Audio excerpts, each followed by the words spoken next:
Natan é um amigo, um parceiro do ministério já de longos anos, e nós podemos conhecê-lo também. Ana tem sido parte dessa convivência, e queremos passar a palavra a ele sem mais demora. Deus abençoe, Deus te use, Natan. Obrigado. Glória! Gente, que correria, viu? Vocês me desculpam aí, mas a culpa toda é do Renan mesmo. Aqui no Brasil, a gente talvez não sinta muito os efeitos do que está acontecendo no mundo atualmente. Eu já quero avisar o seguinte: a gente não vai aqui fazer um culto, não é nenhuma pregação.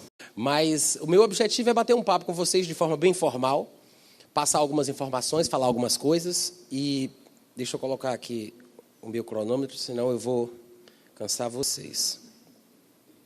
Tá, 2h30, né, como combinado. Tudo bem, gente? Vocês estão tão quietinhos, tão submissos, né? Mas o que acontece é o seguinte: quem já ouviu falar do Estado Islâmico? Todo mundo ouviu falar do Estado Islâmico, né? Independente da gente saber a origem desse grupo chamado terrorista, independente da gente ter algum conhecimento, se interessar, acompanhar ou não, todo mundo já ouviu falar. Quem nunca ouviu falar do Estado Islâmico? Só que esse movimento islâmico, e é bom que se diga com todas as letras, é um movimento islâmico, não é uma coisa nova. Ainda que alguém possa pensar que é algo recente, vem se arrastando desde 622 depois de Cristo, por incrível que pareça. Maomé, que é o grande profeta considerado do mundo muçulmano, o último mensageiro de Deus, nasceu no ano de 570 depois de Cristo, aproximadamente. E quando você vai ver a biografia de Maomé, até mesmo em fontes islâmicas, você vai ver que se fala que ele teve um período de grande perturbação psicológica. E todos reconhecem que ele passou por um período muito sombrio antes de ser considerado profeta. Ele começou a ter alucinações, começou a ouvir vozes e ficou muito perturbado e decidiu que iria se matar. E antes de cometer o suicídio, ele foi conversar com a sua esposa, que era alguns anos mais velha do que ele. Eu não sei agora com precisão se era 15 ou 20 e poucos anos mais velha do que ele. E era uma senhora rica, que era solteira e acabou casando com ele. E ele passou por esse momento crítico na sua vida. E ela aconselhou ele, consolou. E sem saber o que fazer, ele perturbado, ela tinha um primo que era cristão. E ela chamou esse primo para conversar com ele, para dar algum conselho, para ver se tinha alguma orientação para Maomé. E o primo, que era cristão, foi conversar com Maomé e perguntou o que ele estava passando, o que ele estava sentindo, quais eram os sintomas, o que ele ouvia, como era, como não era. E Maomé começou a explicar a perturbação, a voz dizendo que ele tinha que fazer isso ou fazer aquilo, sensações, visões, uma vontade de se matar. E Maomé disse para ele: eu tenho certeza que é um demônio que quer tirar a minha vida. E eu não aguento mais essa perturbação e eu vou logo fazer isso. Aí, quando o primo da esposa dele ouviu ele dizendo, ele disse: não, na verdade, eu acho que tudo isso que você está falando aí é muito parecido com os profetas da Bíblia. Eu acho que você é um profeta. Então, quando Maomé ouviu a ideia de que seria um profeta e que o primo começou a explicar o que seria um profeta, ele ficou tão encantado com a sugestão que o primo da esposa dele deu, que ele assumiu essa identidade. E para você ver a ironia do destino, um cristão que hoje é perseguido e é decapitado à torta e à direita em todos os lugares onde o islamismo predomina, foi quem ungiu e consagrou Maomé para profeta. Foi quem disse para ele: quem sabe você não é um profeta? E assim ele assimilou essa ideia. Daí para frente, ainda com perturbações, porque ele teve um período de aproximadamente 22 anos de revelações. As revelações iniciais, elas são consideradas, porque isso foi registrado no Alcorão, como pacíficas, porque inicialmente ele esperava ser aceito pelos judeus. Ele achava que os judeus reconheceriam nele mais um profeta, porque o primo da esposa dele disse que os judeus eram que entendiam bem dessa questão de profetismo, e que ele falasse com alguns judeus que viviam por ali na região. Tinha algumas tribos, 3 tribos especificamente de judeus, com os quais ele tinha algum contato comercial, interagia com eles, e ele foi expressar essa revelação, essa experiência, e saber o que os judeus pensavam sobre o assunto. E quando ele, conversando com os judeus, disse tudo o que acontecia, o que ele sentia, o que era, o que não era, os judeus zombaram dele, riram dele, desprezaram ele, brincaram, fizeram chacota com ele, dizendo que não era profeta coisa nenhuma. E que ele estava iludido, era coisa da cabeça dele e assim por diante. Isso magoou tão profundamente Maomé, que já era órfão, tinha tido uma vida muito sofrida. Ele não chegou a conhecer o pai e depois foi criado por um tio. O tio também morreu e depois ficou na mão do avô. Aliás, foi o contrário, o avô e depois o tio. Maomé, ele ficou com uma mágoa muito profunda dos judeus. E, para quem não sabe, Maomé, e isso é um fato real, ele é filho de um dos descendentes dos 12 filhos de Ismael. A Bíblia fala que Ismael também gerou 12 filhos, que foram 12 príncipes.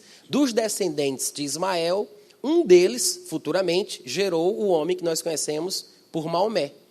Então, a relação de familiaridade entre judeus e, eu não posso dizer muçulmanos, porque não é todo muçulmano que é ismaelita, mas a grande maioria dos ismaelitas são muçulmanos. Ismaelita é um descendente de Ismael. Os irmãos entendem essa colocação?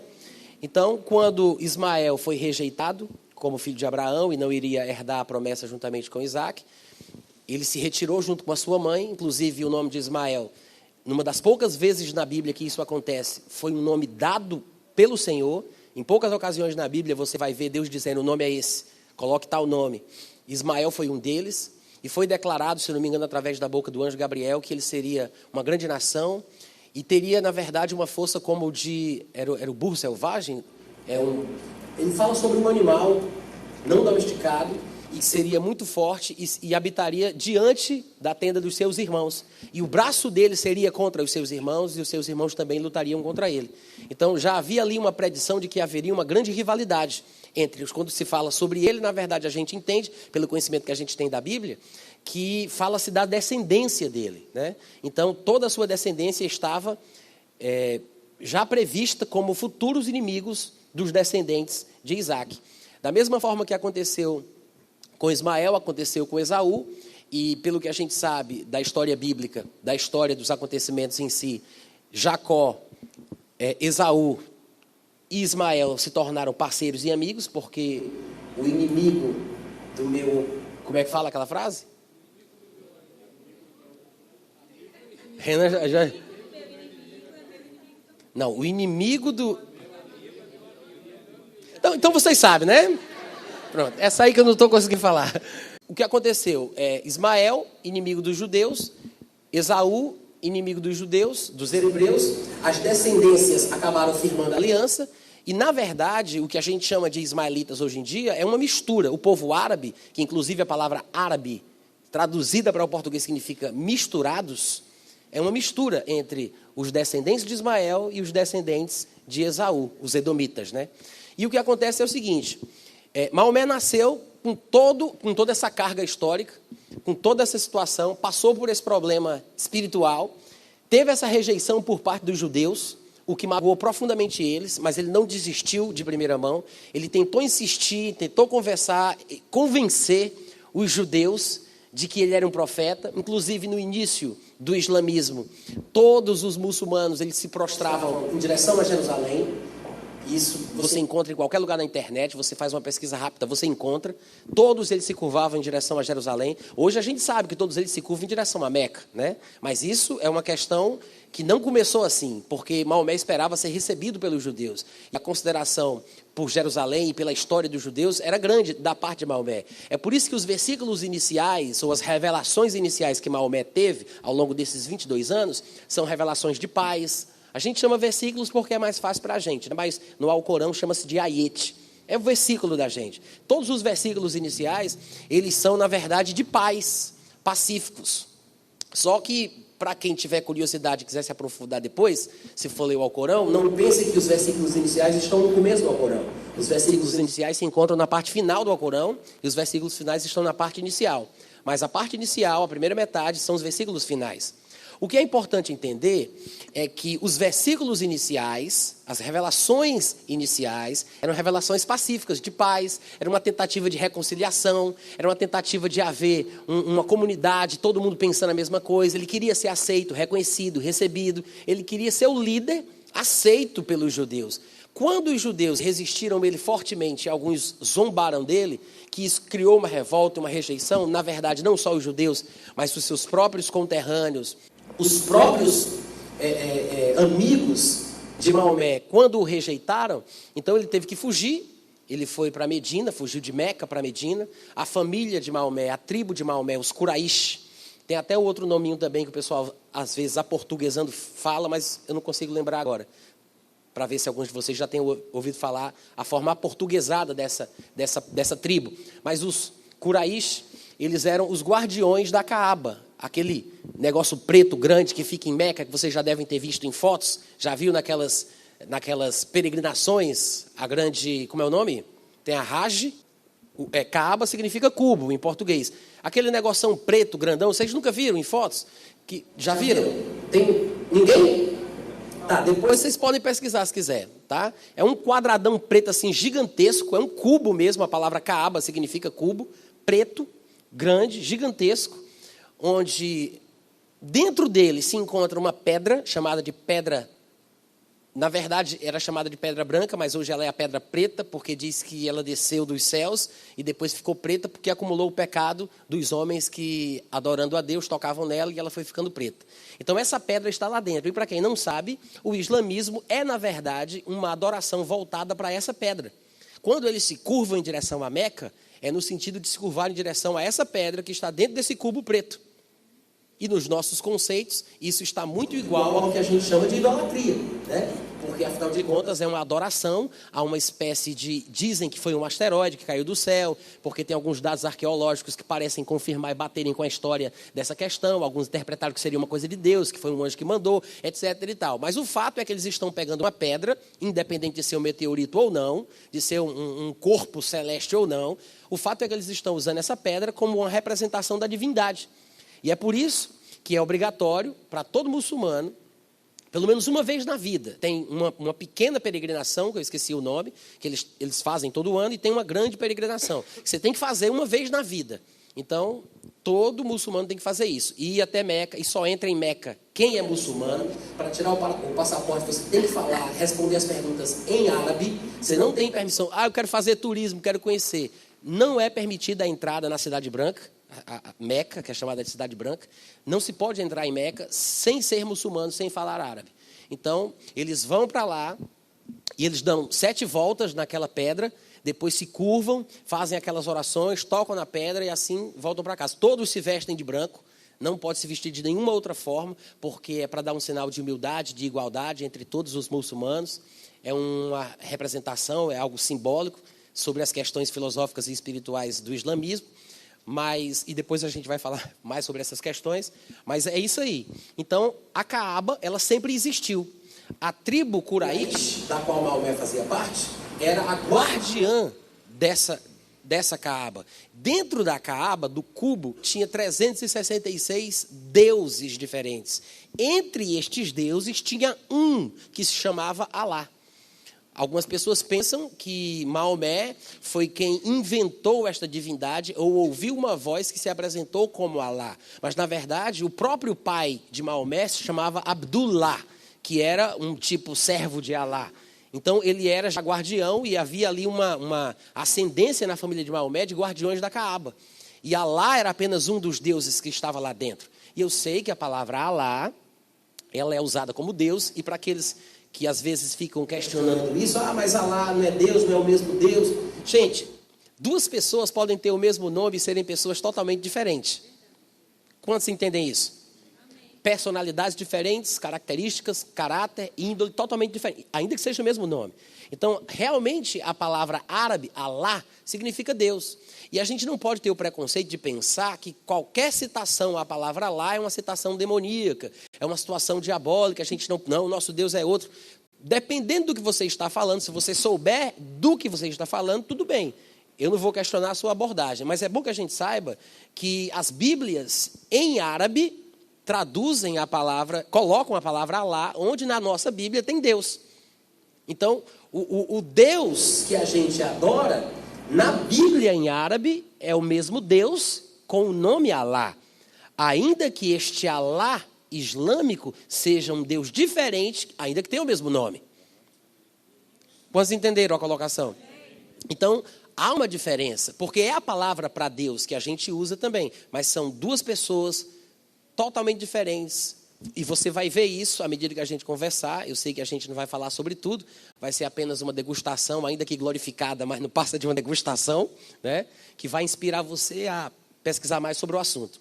Então, Maomé fazia parte de uma família que guardava da Caaba, que protegia esses deuses todos. Ele teve essa revelação, teve que fugir porque ninguém aceitou ele. Depois, posteriormente, ele vai voltar para Meca e vai tomar posse de Meca com um exército já gigantesco que ele conseguiu juntar. E ele vai destruir todos os deuses de dentro da Caaba e vai deixar apenas um, que ele diz que é o Deus que se apresentou para ele, que tem que ser preservado, porque é o Deus verdadeiro, que é Alá. E esse continua por lá, então, que é o que é adorado hoje, mas exato, gente, como vocês são eficientes.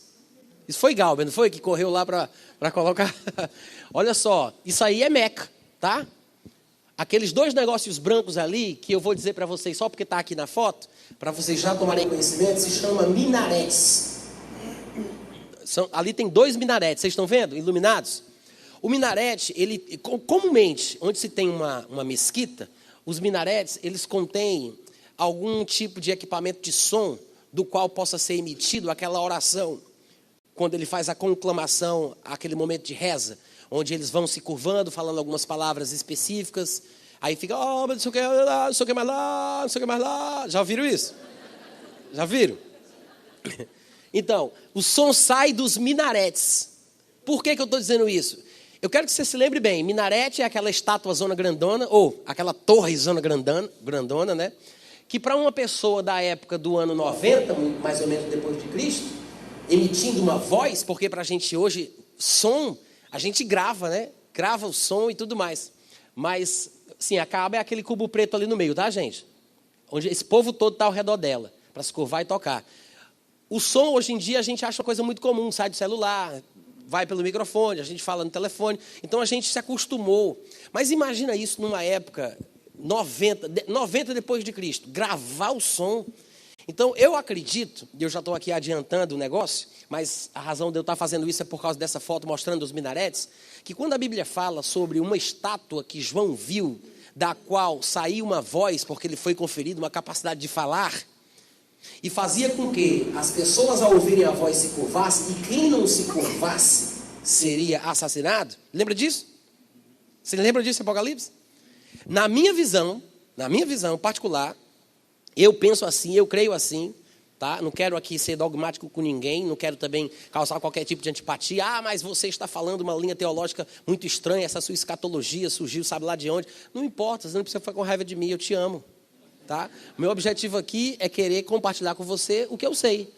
Você tem coisas para compartilhar comigo que vão ser uma bênção para mim. Você pode me ajudar, pode me abençoar, e eu vou receber e agradecer em nome de Jesus. Mas como quem está pregando aqui sou eu, então hoje eu falo e você escuta. Combinado? Ah, mas não concordei. Joga no lixo, querido. Deixa pra lá, esquece. Se você for um pouco mais humilde, bota numa gaveta de azeite. Deixa o tempo passar. Mas o que eu penso é o seguinte: esses minaretes devem ser aquela estátua, porque fala, né? Sai uma voz. Eu acho que quando João viu, ele disse, era uma representação da besta, uma estátua da besta, que falava. E quando ela falava, as pessoas se curvavam. E quem não se curvasse, seria assassinado. E todo mundo lembra como é o tipo de assassinato, ou de crime, de homicídio, cometido pelo anticristo. Quem lembra? Como é que é? Como é que é? A decapitação, né? Há quem diga que a degolação é de trás para frente e a decapitação é de frente para trás. Não sei se isso é tecnicamente correto. Mas o que é interessante é que a Bíblia fala que eles eram decapitados, que é exatamente como. Eles não cortam assim, até tem alguns que fazem isso. Mas o que é comum, de praxe, no mundo islâmico, como punição para os infiéis, especialmente os que se dizem cristãos, é a decapitação, é o corte de frente para trás. E a Bíblia diz, em Apocalipse capítulo 20, versículo 4, João disse, eu via as almas dos decapitados por causa do testemunho que deram sobre Jesus Cristo. Gente, para pensar. Eu sei que eu estou pegando um caminho de rato, estou costurando, vou já voltar para Maomé, mas vai ficar tudo, tá? Tudo está ligado uma coisa com a outra. O problema é, a culpa é de Galber que botou essa foto aí. Agora, se a gente parar bem para pensar, João, vamos colocar aí ano 80, ano 90 depois de Cristo, ele vê o futuro, e eu não sei se vocês já tiveram essa impressão, mas assim, quando a gente bota aí, eu nasci de novo em 1989, né? De lá para cá, há muita especulação, eu já li muitos livros, li até um que foi o que mais me impressionou até então, sobre o anticristo, que se chamava 666, o controle total, de um excelente teólogo chamado Wimbalgo, um alemão chamado Wimbalgo. E aquilo ficou na minha cabeça.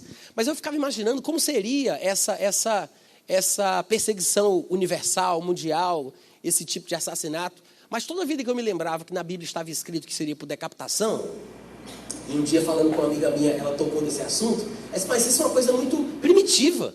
É uma coisa muito bárbara, é uma coisa medieval, é uma coisa antiquada, é uma coisa obsoleta. Como é que no futuro o anticristo vai surgir e vai matar o povo com uma coisa que se fazia há não sei quantos anos atrás, há milênios de anos atrás, uma coisa que já está ultrapassada? Por que não é um negócio diferente, um negócio moderno, com tecnologia?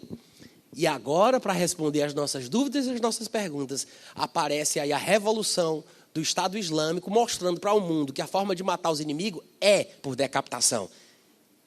E o assassinato que eles cometem é por motivação religiosa. Não se iluda pensando que é por questões geopolíticas, por questões militares. Não é por isso, não. Tem tudo no meio, porque o islamismo não é apenas uma religião. O islamismo também tem o seu lado político, o seu lado militar, questão social, é filosófico, é uma religião, é uma mistura de muitas coisas. Mas a base e o fundamento é religioso, é espiritual. Por que eles fazem a decapitação? Porque na cabeça do muçulmano, um dos piores pecados que se pode cometer é dizer que Deus é pai de alguém. Um dos maiores pecados é dizer que Deus é pai de alguém. Isso, provavelmente, é uma coisa que surgiu da experiência pessoal de Maomé, por ter sido órfão, que já vinha com a carga aí hereditária dos descendentes de Ismael, que também foi rejeitado como filho. E essa aversão à ideia de Deus como pai criou um ranço que foi sintetizado de forma maligna na filosofia, na religião e nas revelações que Maomé recebeu. Então, o que é que se estabelece? No Alcorão está escrito que declarar que Deus é pai, e claro que eles falam que Deus não é pai de ninguém, mas o elemento utilizado para se falar sobre o assunto é a pessoa de Jesus Cristo. Porque os cristãos insistem em dizer que Jesus é filho de Deus. Então, por incrível que pareça, o Alcorão fala mais de Jesus do que fala de Maomé. Por incrível que pareça.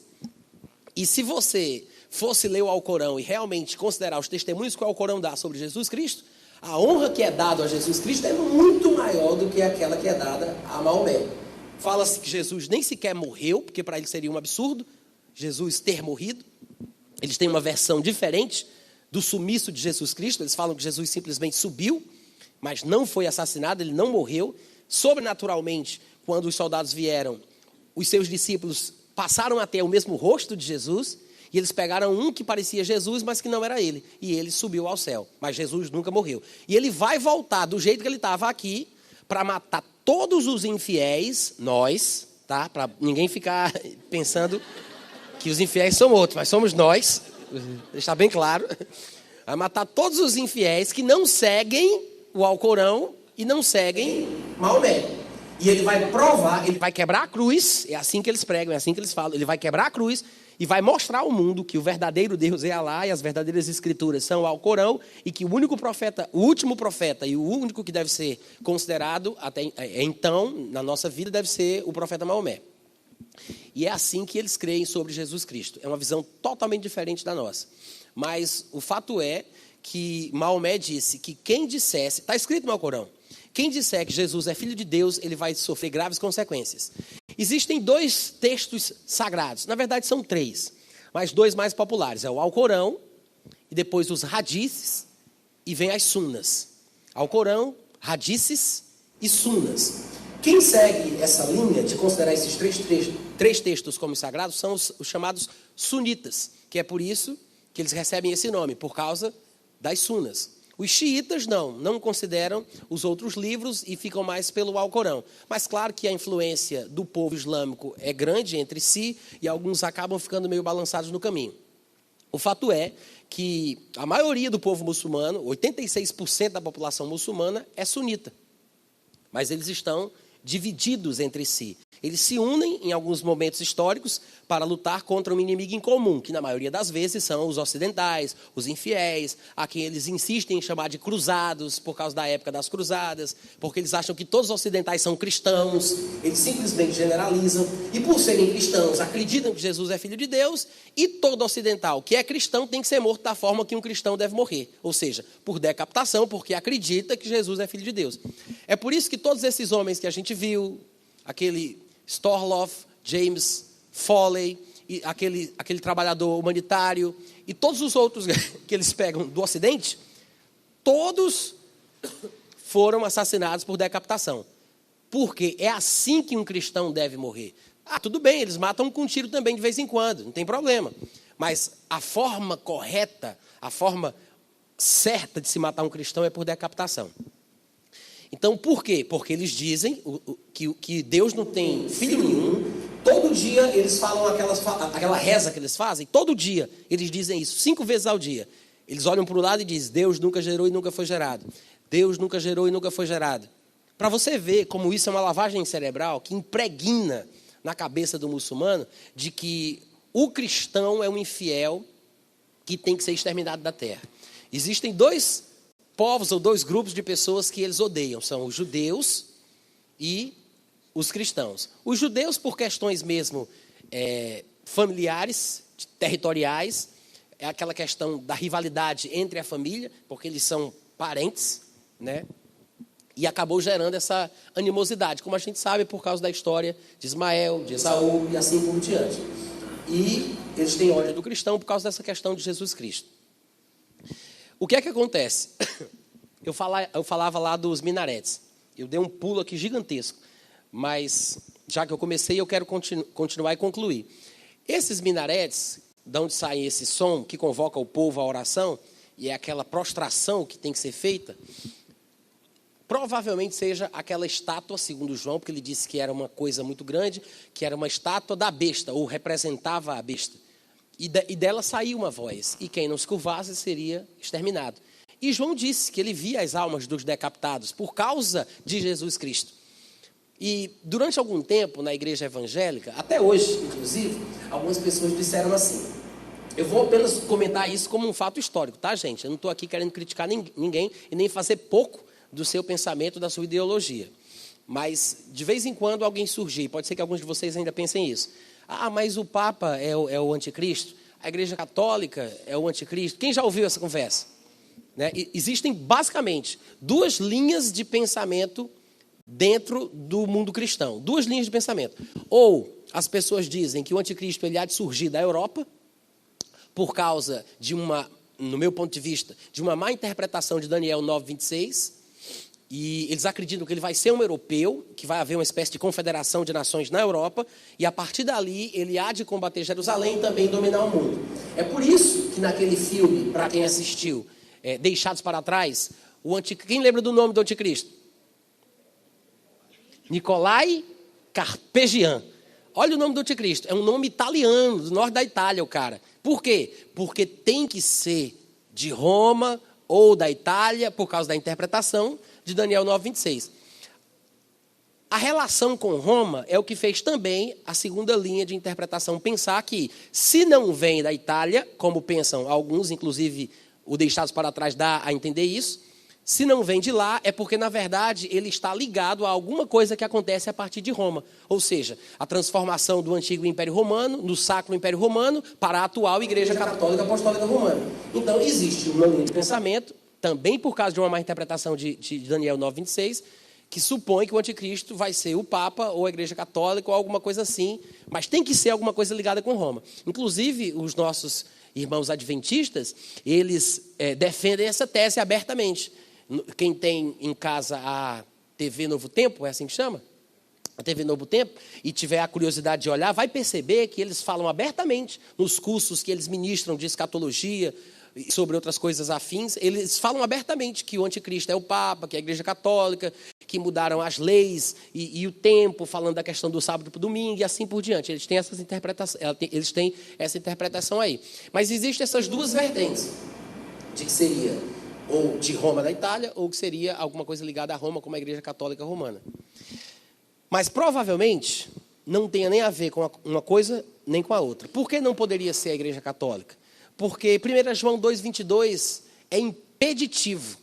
Ele não permite, ele impede a gente de chegar à conclusão de que o anticristo poderia ser o Papa ou a Igreja Católica. Por quê? Porque 1 João capítulo 2, versículo 22, dizia o tempo inteiro, e a gente nunca parou para prestar atenção. Lá está escrito, o anticristo é aquele que nega o Pai e o Filho. Está lá, o espírito do anticristo. O anticristo é aquele que nega o Pai e o Filho. Gente, por mais que a gente identifique erros na Igreja Católica Apostólica Romana, como também existem erros nas igrejas evangélicas, né? Mas por mais que a gente identifique erros na Igreja Católica Apostólica Romana, jamais qualquer líder, reverendo, papa ou sacerdote da Igreja Católica diria que Jesus não é filho de Deus, ou que Deus não é pai de Jesus. Isso aí é impossível de acontecer. Inclusive, foi a Igreja Católica quem formulou e desenvolveu e propagou a ideia da Trindade, né? E há quem diga, inclusive, que o próprio texto bíblico nessa disputa teológica foi alterado para favorecer a ideia da Trindade em 1 João 5,7. Alguns de vocês depois podem pesquisar mais sobre isso, ou se quiserem tirar dúvidas, depois do culto vocês podem perguntar ao Renan. Agora, o que é que acontece? Gente, um Papa não poderia ser. A Igreja Católica não se encaixa no perfil. Os pré-requisitos não batem. Tem que negar o Pai, tem que negar o Filho, tem que dizer que Jesus não é Filho, tem que dizer que Deus não é Pai. A única religião do mundo, eu não estou falando, olha só, eu não estou falando a única religião que diz isso. A única religião que diz que quem disser que Jesus é Filho de Deus, a única religião que diz, quem disser que Jesus é Filho de Deus, eu vou te matar. A única religião do mundo que diz isso, se alguém disser que Jesus é Filho de Deus, eu vou matar você. Para quem pensa que o Alcorão não tem textos violentos, para quem pensa isso, eu vou trazer para vocês depois dezenas de versículos. Isso já está no meu site, está no meu aplicativo, está lá de graça para vocês verem à vontade. Basta vocês entrarem, pesquisarem lá e vocês vão encontrar. Quando aconteceu aquele problema lá em Charles Hebdo, e que Paris foi invadida e assassinaram vários cartunistas, e o pessoal começou a se pronunciar nesse mundo ridículo do politicamente correto, porque essa filosofia veio do inferno, esse negócio do politicamente correto. Quando eles começaram a se pronunciar, para não atiçar os muçulmanos, para não gerar uma revolta generalizada, eles começaram a dizer que os muçulmanos não são assim, que o islamismo é uma religião da paz. E algumas verdades são declaradas em meio a algumas mentiras. De fato, você não pode dizer que o muçulmano é do mal, porque o muçulmano é um ser humano. E tem muitos muçulmanos que têm uma índole para o bem, mesmo sendo muçulmano. É uma pessoa generosa, caridosa, e talvez nem conheça ou pratique à risca a religião que ele diz que segue. Assim como nós sabemos que tem muitos que se dizem cristãos, né, gente? Da mesma forma.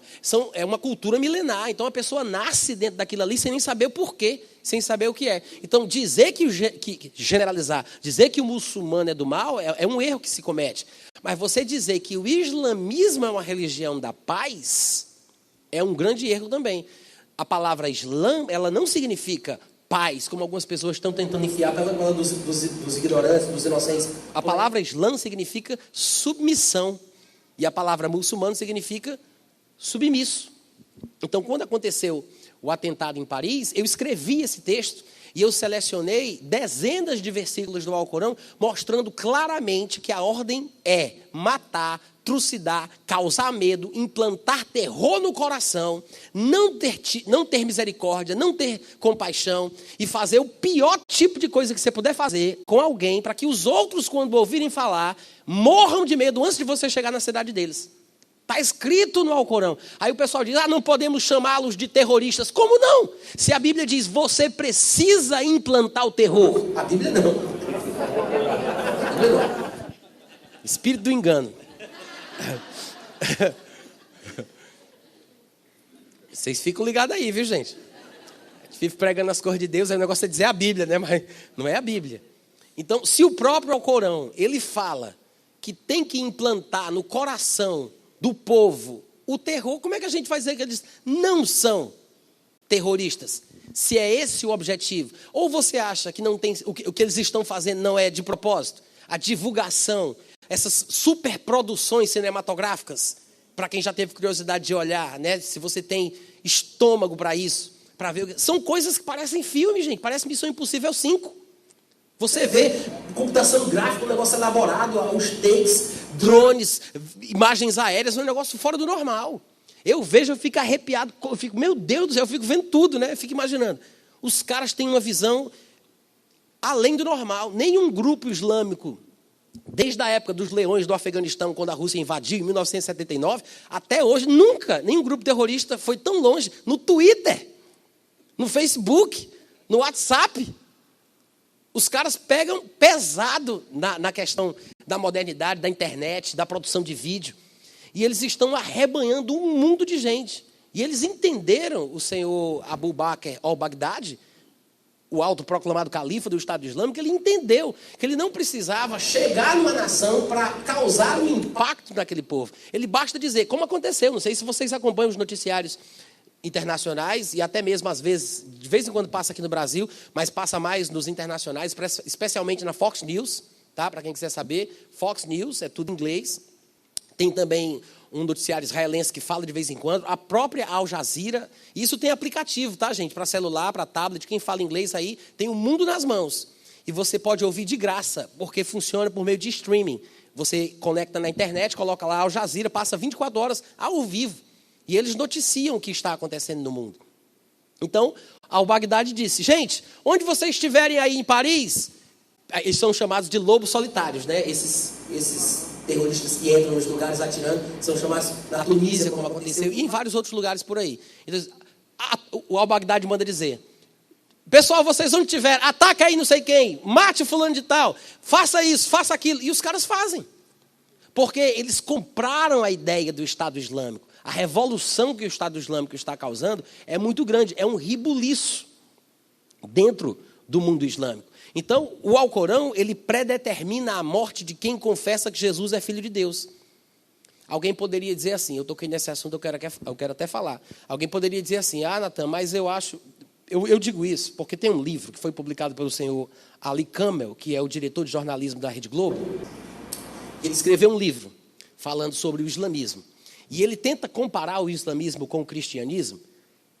E ele diz que, assim como na Bíblia existem declarações violentas, quando Deus manda matar, e que o povo de Deus trucidou nações, gerações, e isso, aquilo, outro, da mesma forma no Alcorão também tem. É tudo uma questão interpretativa. E ele fica fazendo esse joguinho do meia-culpa para tentar mostrar que o islamismo não é essa versão violenta que, infelizmente, tem surgido no mundo através de grupos irresponsáveis. Porque o Alcorão é tão violento quanto, ele diz, né, a Bíblia. O grande porém, que ele esqueceu de falar, é que as passagens violentas da Bíblia, que realmente nós encontramos no período do Antigo Testamento, são passagens que nós poderíamos chamar de descritivas. Descrevem acontecimentos históricos, pontuais, ao longo da formação da nação de Israel.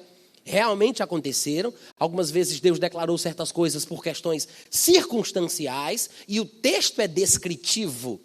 No Alcorão não é apenas uma descrição de um fato ocorrido, é mandatório, é impositivo, é decretivo.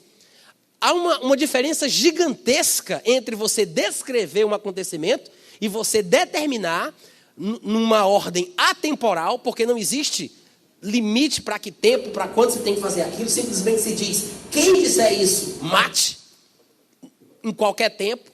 E essa é a grande diferença do Alcorão e do cristianismo ou da Bíblia. É por isso que a gente não vê, hoje em dia, cristãos, ou cada vez mais surgirem cristãos em grupos terroristas como estes. Nós temos fatos históricos, é claro, que a gente vai encontrar, inclusive as próprias cruzadas são bem mencionadas em relação a isso, como um povo cristão se unindo com alguns outros por interesses escusos, né, numa suposta guerra religiosa, com a desculpa de tomar Jerusalém de volta para os cristãos, porque tinha sido tomada por Saladino e a sua tropa muçulmana. E aí fizeram coisas e atrocidades gigantescas. A história comprova isso. Mas quem conhece a Bíblia, quem conhece os ensinamentos de Jesus Cristo, quem entende que a Bíblia é uma revelação progressiva, gente, sabe. Jesus disse, se alguém bater na tua cara, oferece o outro lado. Ele disse, você vai saudar somente quem te saúda, você vai amar quem te ama, até a turma de Fernandinho Beiramar faz o mesmo. A turma da bandidagem faz a mesma coisa. Tu vai só gostar de quem gosta de ti? Então Jesus, ele vem e ele choca o mundo com revelações e declarações que são totalmente diferentes de um comportamento violento. Não é verdade? Então assim, não dá para a gente querer comparar e dizer que é a mesma coisa, porque não é. Aí por que, meu Deus do céu, que em lugares diferentes do mundo, do planeta, surgem grupos terroristas com a mesma motivação religiosa, baseados no Alcorão? É coincidência, gente? Não é coincidência. Não é por acaso. Existe uma razão. Existem os muçulmanos que não sabem disso, que são realmente ignorantes, às vezes até analfabetos, que nem sequer sabem ler, e que desconhecem a verdade dos fatos, e que ouvem as pregações dos que sabem e que dizem que a jihad tem que ser praticada, a jihad da guerra. Tem uma grande jihad que eles chamam, que é a jihad pessoal, a luta pessoal, que inclusive, quando a Bíblia fala lá em Efésios 6, a nossa luta não é contra a carne e o sangue, e sim contra os homens, na Bíblia árabe fala a palavra jihad, a nossa jihad não é contra os homens. Então a palavra luta, jihad, ela aparece também, não só na Bíblia árabe, como também no Alcorão, como uma luta pessoal de desenvolvimento, de crescimento, de espiritualidade e assim por diante. Essa é a chamada, no mundo islâmico, a grande jihad. A pequena jihad, que é menos importante, é essa que você tem a obrigação de matar quem não crê. Mas isso está previsto no Alcorão.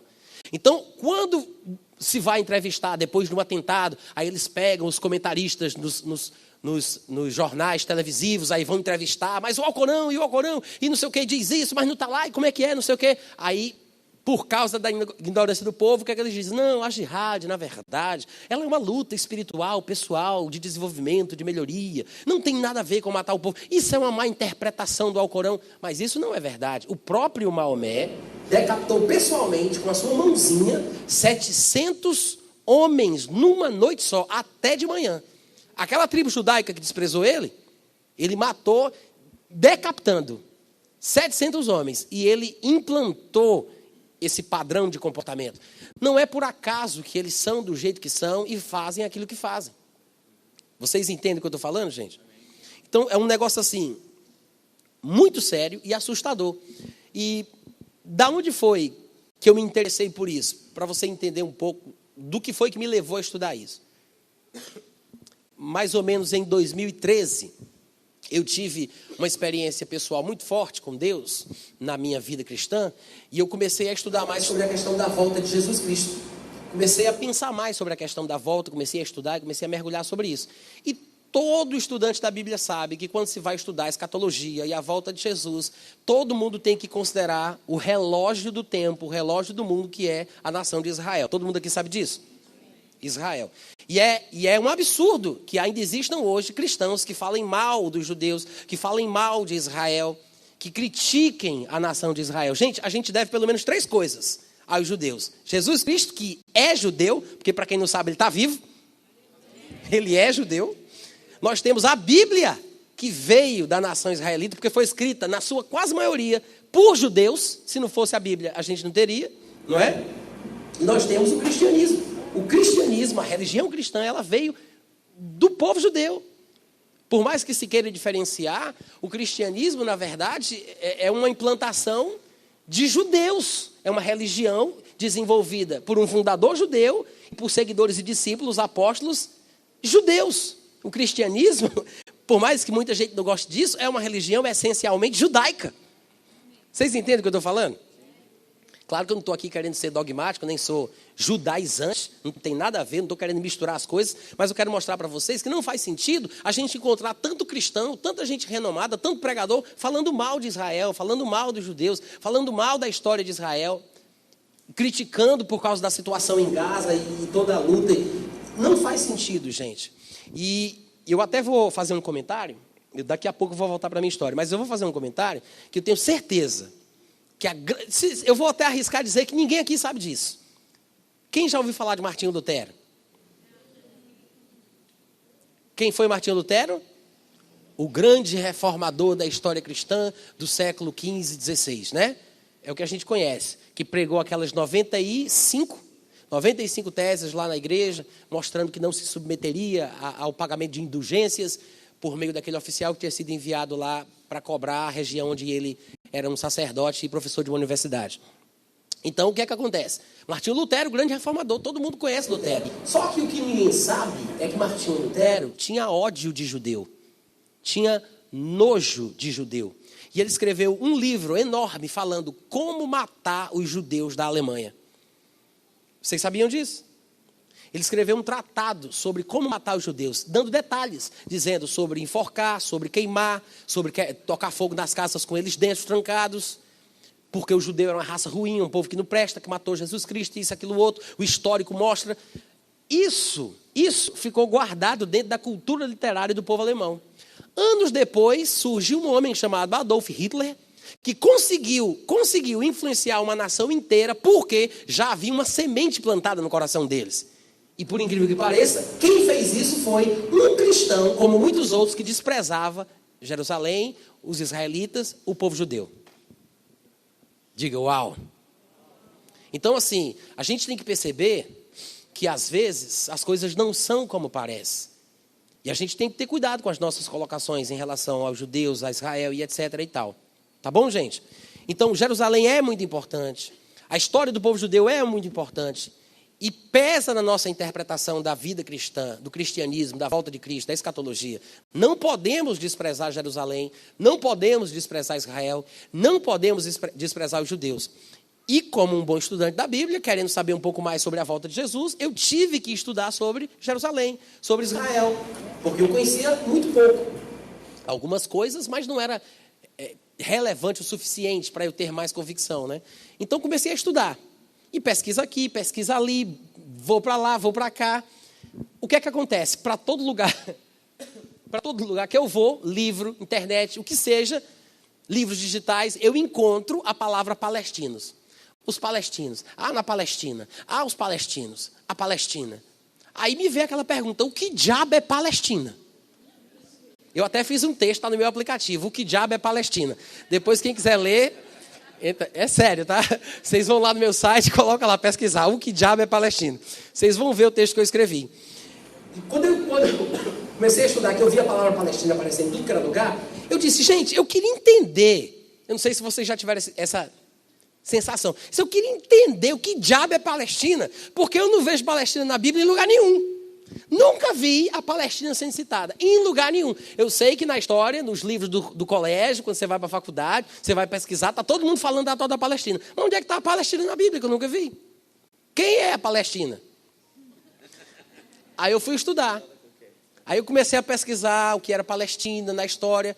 Eu fui descobrir, porque todos os inimigos de Israel, os seus opositores ali locais, são palestinos, né? E um deles que ficou bem famoso, porque teve essa sacada de gênio, de dizer que eles eram os descendentes dos palestinos que tinham sido expulsos da terra que os judeus tomaram. O egípcio Yasser Arafat saiu com essa jogada de mestre. E ele disse isso, nós estamos aqui sofrendo porque fomos expulsos da nossa terra, a antiga Palestina. Os judeus expulsaram os palestinos, estamos aqui nós sofrendo. Mas hoje eu estou aqui nesse discursando na ONU, com uma folha de oliveira. Não me queiram ver na próxima vez trazendo na mão uma metralhadora. O povo ficou impressionado com a oratória dele, aquela coisa. Mas ele teve essa sacada de mestre, né? De dizer, somos os palestinos. Aí eu fui atrás. Gente, você acredita que nunca existiu uma nação chamada Palestina? Nunca existiu um povo chamado Palestina. Você sabia disso? Não existe. Nunca existiu Palestina. Você vai encontrar dados históricos, livros de história, se referindo à região como Palestina. Você vai encontrar isso. Inclusive, na época que o Império Britânico dominou Jerusalém no espaço curto de tempo, também se referia a ela como Palestina, a região onde Jerusalém estava. Mas isso foi uma invenção de um imperador romano chamado Adriano. Quantos aqui conhecem o imperador Adriano? Não é aquele craque de futebol não, viu, gente? O imperador Adriano, na verdade, o jogador de futebol recebeu esse apelido por causa do imperador Adriano, né? Tinha o mesmo nome, alguém batizou ele com essa alcunha aí e ficou. Mas existiu um homem, um imperador chamado Adriano, que enfrentou uma grande revolta do povo judeu entre o ano 132 ao ano 135 depois de Cristo. Uma das grandes personagens judaicas que se revoltava contra Adriano nesse período era um cara chamado Simão Bar Coqueba. Simão Bar Coqueba. Tinha um rabino nessa época vivo, contemporâneo e amigo de Bar Coqueba, que se chamava Atkivá. Era um rabino Atkivá. E ele começou a apregoar entre os judeus que o Bar Coqueba era o Messias esperado. E aí muita gente se juntou, então foi uma revolta tão grande, porque tinha um rabino dizendo que o cara era o Messias, e tinha lá, não sei se ele era zelote, eu não posso dizer isso com precisão, mas era um fanático judeu querendo libertar o seu povo das mãos dos dominadores romanos. Então foi uma coisa tão grande que irritou tanto o Adriano, que ele fez o seguinte: você pesquisa na internet, você vai encontrar, ou então você vai ler o texto Que Diabo é Palestina. Aí você vai entender.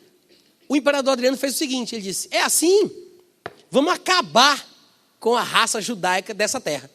Esse povo não se submete, é sempre dando trabalho, é sempre causando problema. O que é que a gente vai fazer? Vamos proibir, é lei, proibir da prática do judaísmo.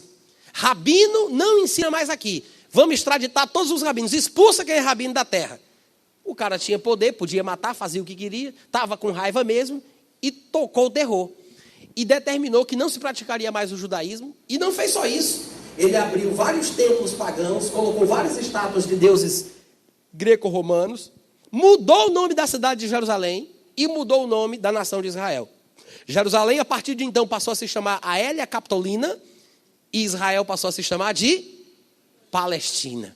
Por que Palestina? Porque fazia uma menção sonora aos antigos inimigos dos hebreus, que eram os filisteus. Então, pode ser que no português não pareça muito, mas a sonoridade na língua latina, ou não sei se era a grega usada, ficava muita similaridade. Então, ele quis de propósito colocar Palestina para irritar os judeus e para mostrar que a partir dali ele erradicaria... Oi? Não vai brigar comigo.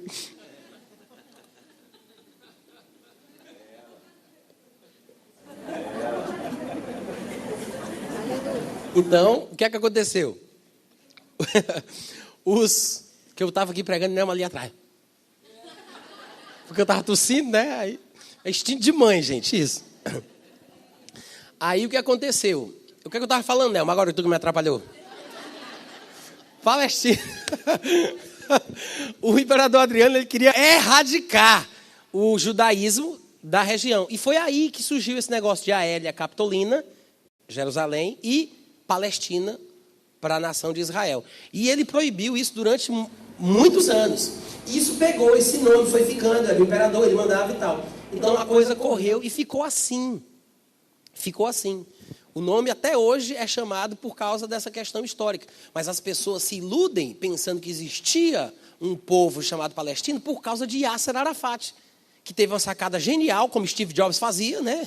Aquelas coisas assim que enganam você e você diz: meu Deus, eu preciso disso. Assim, eu não dou para você o que você quer, eu dou para você o que você precisa. Você, Então foi exatamente o que Yasser Arafat fez. Ele disse: nós somos os descendentes dos palestinos, fomos expulsos por esse povo. E até hoje tem essa história e esse negócio, e muita gente não sabe que os palestinos, na verdade, nunca existiram. Então, quando eu vi, eu disse: puxa, que coisa, eu nunca saberia na minha vida que isso é uma coisa que aconteceu assim, que não existia, que na verdade foi uma jogada de marketing de Yasser Arafat, pegou e até hoje o pessoal está nessa disputa. Aí eu disse: puxa, então os palestinos, eles devem causar muita dor de cabeça para os judeus. Aí fui olhar, quem são os palestinos? Aí comecei a ver quem eram os povos palestinos ali da região, né? O povo de Gaza, o povo da Jordânia, aquele povo ali ao redor, ao norte de Israel, por ali. E eu disse: meu Deus, que coisa, né? É um povo assim, rancoroso, um povo que tem ódio dos judeus. E, curiosamente, todos eles praticavam a religião que eu não entendia muito bem, nunca tinha estudado sobre o assunto. De fato, eu não sabia o que era o islamismo, mas todos eram muçulmanos. Todos os países palestinos, todos os palestinos e todos os países que eram contra Israel, a maioria deles eram muçulmanos, praticavam o islamismo. Eu disse: é uma triste coincidência, ou tem alguma coisa aí por trás que a gente desconhece. Aí eu fui pesquisar o que é o islamismo. Isso foi um espaço de 3 dias sem dormir. Essa aqui acordava, dormia, e eu lá. Virando. Aí quando foi no 3º dia, eu pulei em cima da cama dessa assim, amor, eu preciso te contar um negócio. Eu fiquei tão assustado, porque fui lendo. Aí fui vendo como eram as características das nações que eram islâmicas. Mulher não pode se formar, não pode saber ler, não pode dirigir. Se uma mulher quiser fazer uma viagem de uma cidade para outra, ela não pode ir sozinha, tem que ser acompanhada por um irmão, homem, ou por um pai, ou pelo marido, ou por alguém responsável por ela, desde que seja homem. Ou seja, a desvalorização da mulher é gigantesca. Tanto é que um muçulmano pode ter 4 mulheres, mas ai da mulher que pensar no outro homem. Eu estou falando pensar. Se uma mulher testemunhar um crime, a palavra dela não vale nada. Para que a palavra dela possa ser considerada, ela tem que trazer ela e mais outra, porque a palavra de 2 mulheres equivale à palavra de um homem num julgamento sobre crime. Não é ridículo, gente? Vocês estão rindo porque vocês estão achando ridículo, né? Mas é uma das características, tá? E tem essa questão toda. A mulher, ela deve, de vez em quando, se fizer alguma coisa errada, ser espancada, mas não é espancada de qualquer jeito, não. O Corão explica lá onde pode bater e não pode quebrar os ossos. Em partes do corpo que não fiquem à mostra. E não é de forma irresponsável, não, assim, na frente de qualquer um. É um negócio muito bem ordenado. Vocês, meu amor, vamos ali no quarto que eu quero falar com você. Aí leva para o quarto, explica por que ela vai apanhar, entendeu? E aí bate nela. Tem até um ditado turco que diz assim, bate na tua mulher todos os dias. Por mais que você não saiba por quê, não se preocupe, ela sabe. É incrível, né? Mas, gente, é um negócio tão assustador, e isso eu lendo. Eu estou falando aqui só da parte das mulheres, e tem mais coisa. Se uma mulher, por exemplo, olha só isso. Se uma mulher for estuprada, ela tem que ser levada para um lugar público, enterrada até as axilas e ser apedrejada até a morte. Se ela for estuprada. É tão absurdo que você diz, gente, isso não existe. Existe. Está acontecendo hoje. Vocês não veem os vídeos que eu vejo. Vocês não estão vendo. Se quiser ver, eu digo onde é que tem. Eu não vou aconselhar, não. Mas sabe o que é que eu acho? Às vezes a gente fica com esse negócio de dizer, não quero saber, não quero ver. E a gente fica levando as coisas sem perceber que é mais sério do que a gente imagina. A gente vive aqui no bem bom, ninguém é perseguido por nada. Ah, estão me perseguindo na escola. Por quê? Porque eu estou dizendo que eu sou crente. Deixa de ser besta. Isso é perseguição nada. Coisa ridícula, gente. Agora você vai ver o que está acontecendo no mundo islâmico. A efervescência, a ebulição. Gente, tem cristão sendo decapitado à torto e à direito, quase todo dia. Em vários lugares do mundo. E a gente não para pensar nisso. Aí eu fui lendo.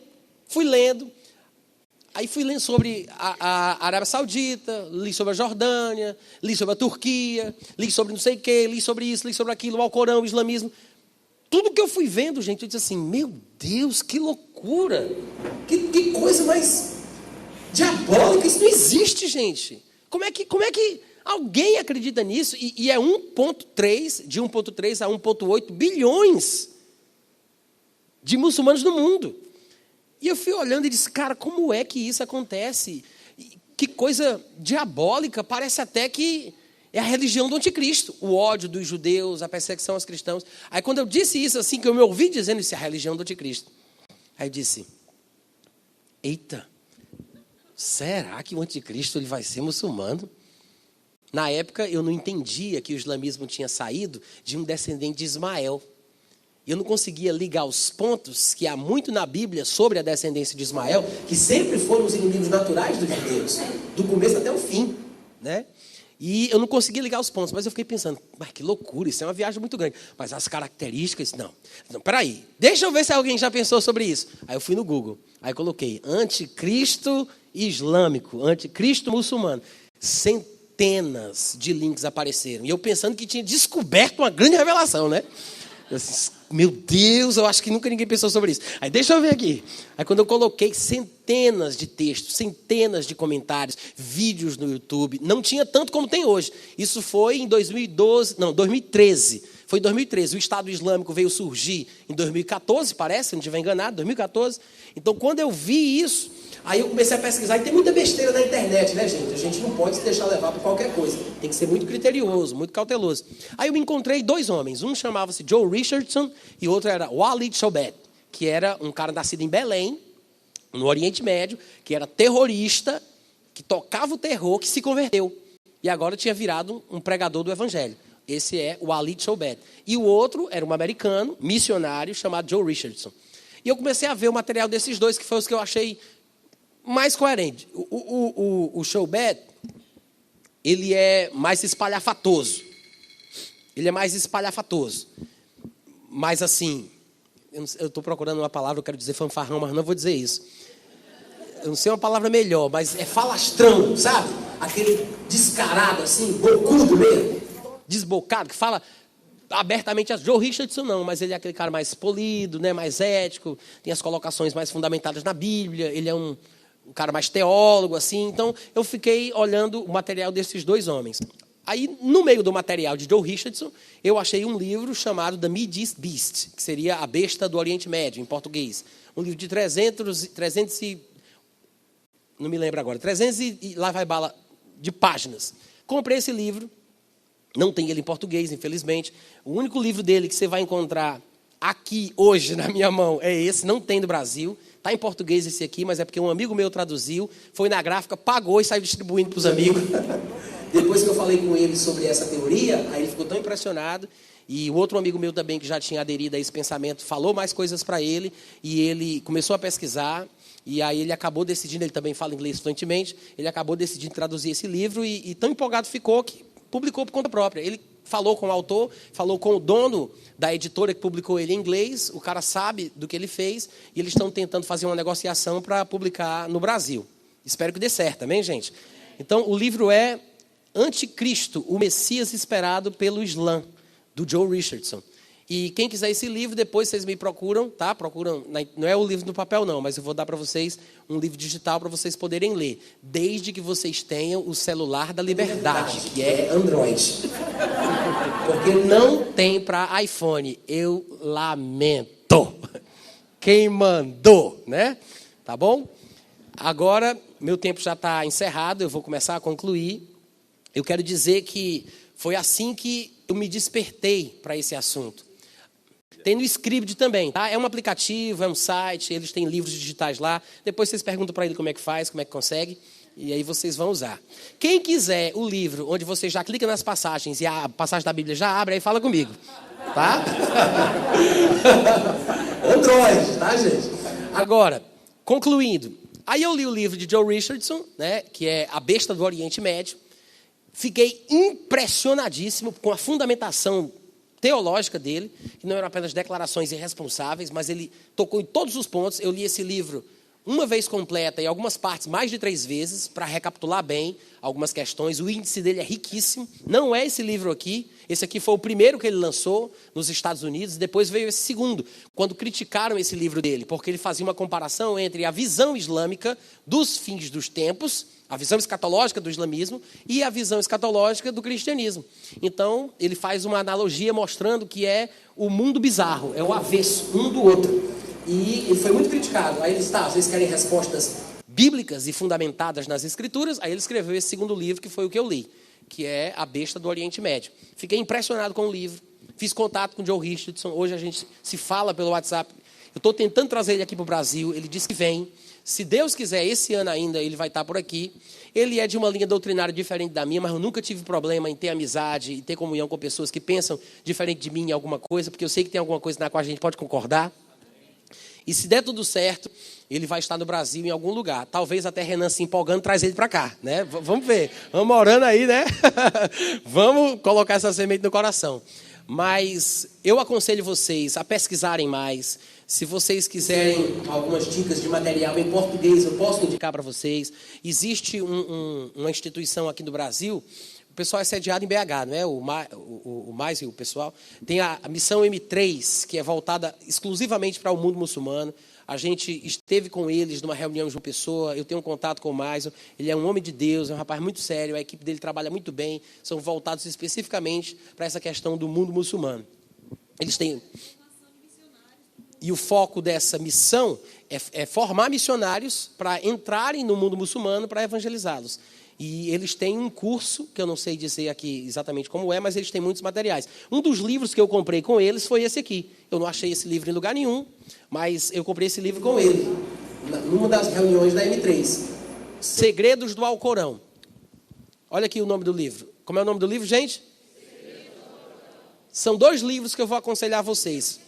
Toma nota. Não, esse aqui você vai encontrar em todo o Brasil. É publicado por uma editora de cunho missionário, que é a Missão Horizonte. Mas eu vou dizer para vocês que esse aqui provavelmente é o melhor livro que você vai ler sobre o Alcorão e, consequentemente, sobre o islamismo no Brasil, em português. Esse homem aqui, Don Richardson, não é o mesmo Joe Richardson aqui não, tá? Para ninguém confundir. É outra pessoa.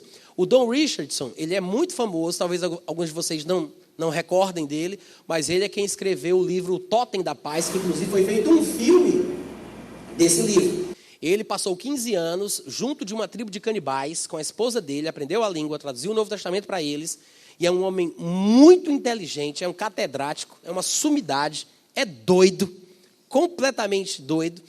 Eu nunca vi um livro tão profundo sobre o islamismo. Eu tenho lido alguns, e esse aqui é impressionante. Segredos do Alcorão. Você não precisa ler mais nenhum outro. Eu quero entender o que é o Alcorão, o que é o islamismo. Está aqui o livro que você vai ler, Segredos do Alcorão. Eu queria entender sobre o Estado Islâmico, que é o que está chamando a atenção na mídia. Você vai ler esse aqui, A Crise Estado Islâmico, ISIS, EIS. Esse aqui é evangélico, esse aqui também é... Aliás, todos são evangélicos, né? Que eu leio alguns outros livros que não são, mas eu me confundo às vezes. É um livro muito bom, foi lançado agora em 2006, março ou fevereiro de 2016. Excelente. O nome do livro é A Crise Estado Islâmico. Ele é muito claro, escreve com palavras simples, do jeito que eu gosto, de uma forma que você pode ler e compreender. Eu já li muito livro sobre o Estado Islâmico, livros de jornalistas, mas é muito rebuscado, é muito confuso, é muito complexo, você acaba ficando perdido. Esse aqui não, vale a pena, eu acho que qualquer pessoa com um pouquinho de esforço e de interesse, com um bom dicionário do lado, porque existem vários níveis de escolaridade, né, gente? Pode ser que alguma palavra você não entenda, mas tem um pouquinho de bom gosto, ou um pouquinho de boa vontade, leia esse livro e você vai entender o Estado Islâmico. Maravilhoso, tá? Todo mundo entendeu? Sim, Don Richardson, que escreveu Os Segredos do Alcorão, escreveu O Totem da Paz, mas ele escreveu outro livro bem popular também, eu não sei se vocês conhecem, mas que se chama O Fator Melquisedeque. Já ouviu falar do Fator Melquisedeque? É outro livro relativamente popular, escrito por ele. São 3 livros maravilhosos sobre o islamismo, esse aí é o que você vai ler. Eu espero que vocês tenham aprendido alguma coisa, tenham ficado inquietos, curiosos, instigados, tá? Para saber um pouco mais. E depois vai lá no meu site, baixa o meu aplicativo, tem muito material de graça e vai ler o texto Que Diabo é Palestina. Tá bom? Amém, gente? Chega aí.